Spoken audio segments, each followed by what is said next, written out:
You're listening to the Recovered Life Show. It is out of the Wall Street Journal, and the premise, the lens of it is the business part of recovery. And we know there's a lot of money in recovery, rehabs, counseling, all the different things. But this is a new phenomenon. We talked about this week about gray area drinkers, and there are a lot of for-profit programs coming out. And it's designed for the gray area drinker. And I think it's probably designed more for somebody who doesn't want to call themselves an alcoholic, but needs to stop drinking. Of course, at the beginning of the article, they talk about how drinking has come up, which we share about in our last episode. Mm-hmm. The numbers are skyrocketing. And generally, most of the programs are geared toward women. And for that reason, I guess they feel like it's a safer space for them to come. They're all online. I'm assuming good programs, because I actually know people who have gotten sober this way. And they're not necessarily, what I love about this article is it doesn't necessarily be despairing to AA, but the main difference is that a lot of people are attracted to this program because of the label alcoholic. They do not want to be called alcoholics, but they are, in fact, getting sober. And some of the programs allow for moderation. And I think you and I had this conversation maybe in dry January. If you drank the way I drank, there was no such word as moderation. Don't you agree? Okay, well, yes, I totally agree. And I have to tell you, when you wanted to do this article, when you wanted to talk about this article, and I started to read it, I was like, wow, there's a huge business in getting sober. Totally. And I think that's where a lot of people have problems with this. Yes. Is that, there may be this whole idea of telling people that they're not alcoholic, but they're drinking themselves to death. Yes. I find that curious. Ultimately, I'm a little jaded, I think. I'm going to be honest with you. And for those of you guys on the watching us on YouTube, if you're watching us on Facebook, Twitter, or now Instagram TV, we just added Instagram TV today to our live stream. If you're watching us there, I want to let you know that that I brought this up on the screen here, so you could actually see the article, and I'm going to put a link here so everybody can actually see this and read it for themselves. But I have to tell you, there's a lot of good stuff here. Yes. Let me tell you what I do like about this, Kristina, what you brought up. Is I like the whole awareness thing. Yes. That people might have a problem, because it slows people down. It stops people from killing themselves. Sure. Let's be honest. Right? And that matters. Right. It matters. It does matter. It does matter. Now, the whole thing about this gray area drinking, we've talked about this crossing the line, right? Not crossing the line. This is kind of a mysterious thing. And I think people know if they have. Right. For the most part. I mean, I guess, do you think that there's still people out there that feel like, they maybe can't be honest with themselves? Hey, truly, across the line, alcohol's not good for me. Right. And I think people are surprised. We talked about this with dry January. Sometimes they're really surprised at how much the alcohol calls to them. So I agree with you. It's nice to have these kind of programs available and to people, and to allow them to start exploring the conversation. And it appears in many of the groups, they talked about the naked mind. They talked about naked men and naked mind. Yeah, naked mind, and we are the luckiest, and Temptus. And it's very, very interesting, because it appears to me to kind of mimic AA in regards to the support group and the support of the groups. So I have to say, somebody who gets sober through the Temptus or another program, great. I don't think that AA has the cornerstone, but I'm curious, why in some of the groups, and in fact, I read one of the books, she was pretty rough on AA. And I felt like maybe she didn't investigate it enough, because to me, it seemed like she was saying exactly the things that I needed to learn in AA. But they take a scientific approach, which can be really helpful. It takes away the shame. And I believe, I should say, though, shaming the word alcoholic seems to be, counterintuitive. If all are accepted, then I don't understand why, in one of the rooms, the Temptus rooms, there was a lot of hate being thrown at AA. And I was really surprised. I was also surprised. Well, I will tell you why I think that is. Okay. Tell me. And this is my personal opinion, and being involved with 12-step groups, I think sometimes and we won't name them, but Orange County has one of these groups, that is, kind of a cult of personality a lot. Sure. And I think that, I think 12 step could be different where you're at, right? Like, True. I think 12 step is a little different where you're at. Now, the principles aren't, the 12 step in origin aren't, but the personalities behind it. And I think when you have something that's more centrally located, centrally administered, okay, Okay. which 12 step is not. Like No. a lot of these, we talk a little bit about ACOA, we talk about we talk Yes. about all these other different things, right? They're not. It's not necessarily, there are some principles coming, but it's not as organized in that way. These groups are organized in that way, and they're coming Yes. from a person. So I think that, and I also think that, this whole stigma of an alcoholic, I just went through it last weekend Really? where a lot of people were drinking, and I still have that. I think I have it because I'm a Gen Xer. Okay. Christina, like, I think I have it because I'm a Gen Xer.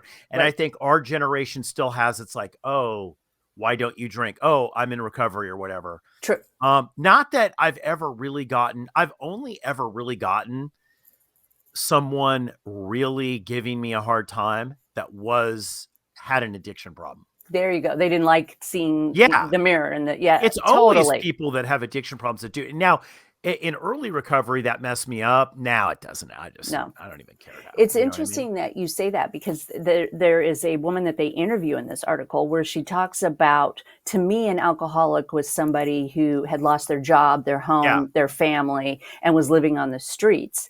And I still believe this as an interventionist, that hurts us, that there many, many more people would decide not to drink if they didn't have to have the shame attached to it, and many people would have gotten help a lot sooner if we didn't, as a country. I'm not sure how it is in other parts of the world, but in this country, if we didn't have this shame attached to the fact that, it is very, very, very bad for me to consume alcohol. And so I here's really the wish thing, that would though. change. Here's the thing. When we talk about gray area drinking, I think it really kind of falls into two camps, right? Okay. There's this, I do believe personally, as someone who is an alcoholic, recovered alcoholic, I do believe that there are people who have addiction issues, Right. which is a medical issue. Yes. Okay. Absolutely. Addiction issues, and they have an addiction issue.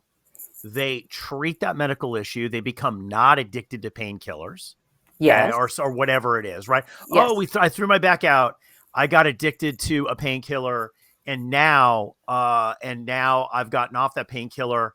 Can I not go have a beer or something at a Christmas party, right? Yes. I do. I've met those people. Like, I know people who are like that, right? Like, right. And so to say that everybody that has an addiction issue in their life, maybe you're addicted to food. Maybe you're addicted to people. Look, you're a codependency coach. Exactly. There are people addicted to people that still use people. There's addicted to food that still eat food. So True. there are people who just have addiction issues. They clean up.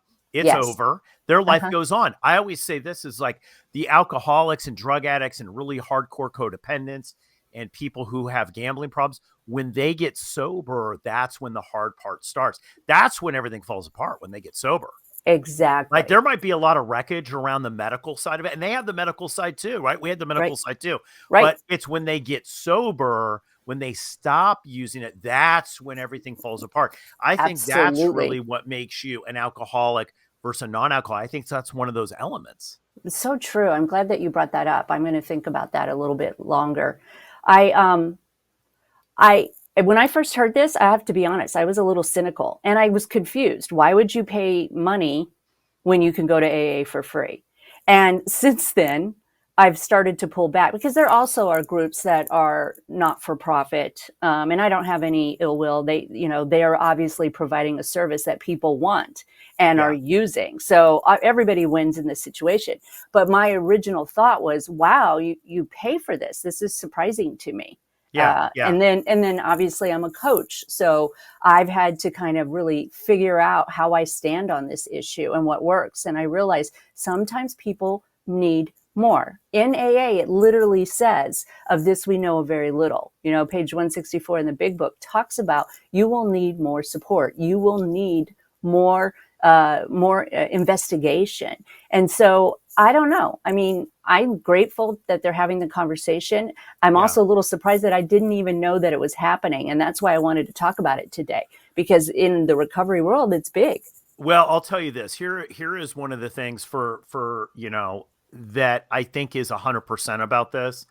And one of the things about AA, no AA, I have never heard, Christina, the amount of talk about AA or no AA in my whole recovery over decades. Me neither. This is a pivotal time for 12 steps. And you know me, I just use the word AA. On episodes I don't Yes. use the word No. because, and people ask why, because I come from that generation where it's not to be named.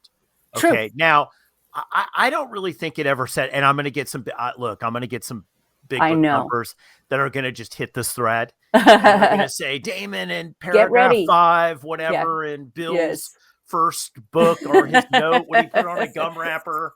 So he said, true. whatever. But you have to look at it Gum for wrapper. today. First, and I've gotten, by the way, I'm going to share a little bit about my personal information, my personal story with 12-step groups. When I started going outside of 12-step groups, and when I started Recovered Life, I have to tell you, I've been really honest with you. When I started Recovered Life, I got attacked. Yes, I by understand. some hardcore people that even had less time than I did, but were entrenched like I was in these 12-step groups.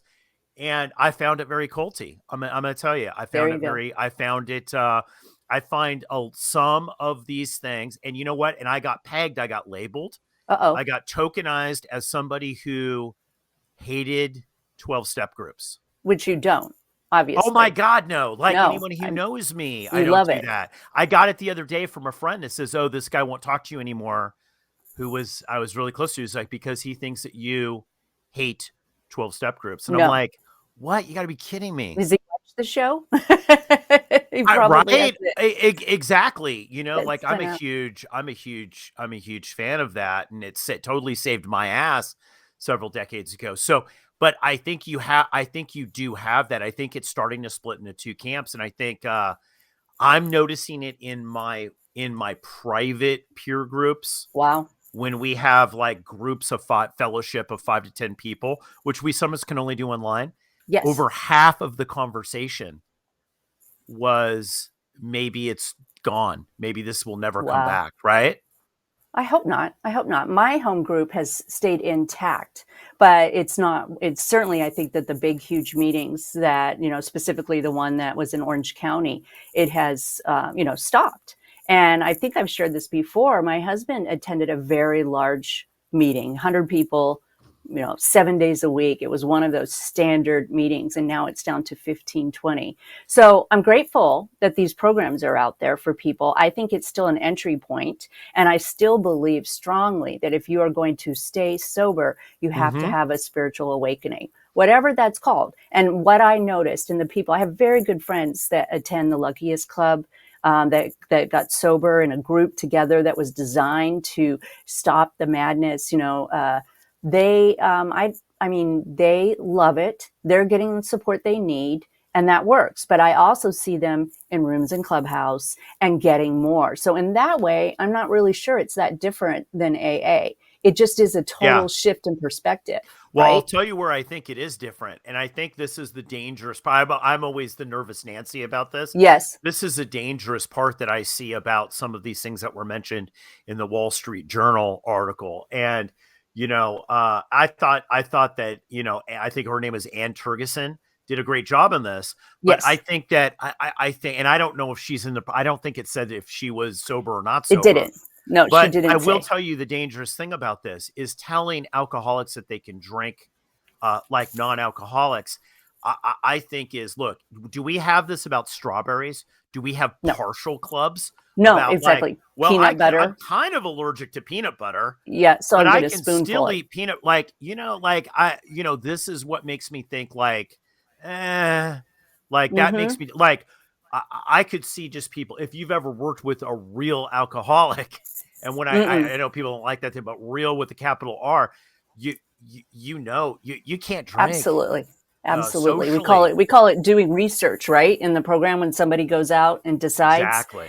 And it's pretty quickly understood, if you drink the way that I drank, that it's not going to work. It will never work again, and that's okay. And So I why would like you that. want to?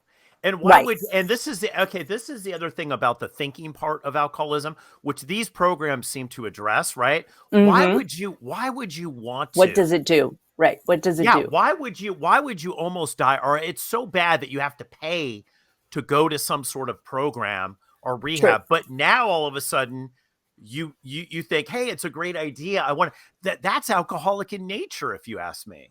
Well, and it's miserable. I do belong to a food program that is the 12-step variety. And one thing that I learned through this food program was, as you said, we still eat food, was that sugar is a huge no-no for me. And because I was abstinent from sugar, the idea of having a cookie sounded like it was okay. And I don't demonize food. I don't think it's a moral issue whatsoever, just like alcohol.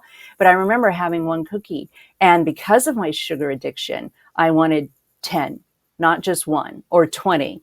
And I remember the pain of not having it. And I had to recognize that once I ingested that sugar, immediately I wanted more. And it's incredibly painful. So it's just better for me, for my nervous system, not to partake at all. It's Well, I not had a that I, rough week, Christine. I had 4 cookies yesterday. I'm gonna tell you, and oh, they were a big one.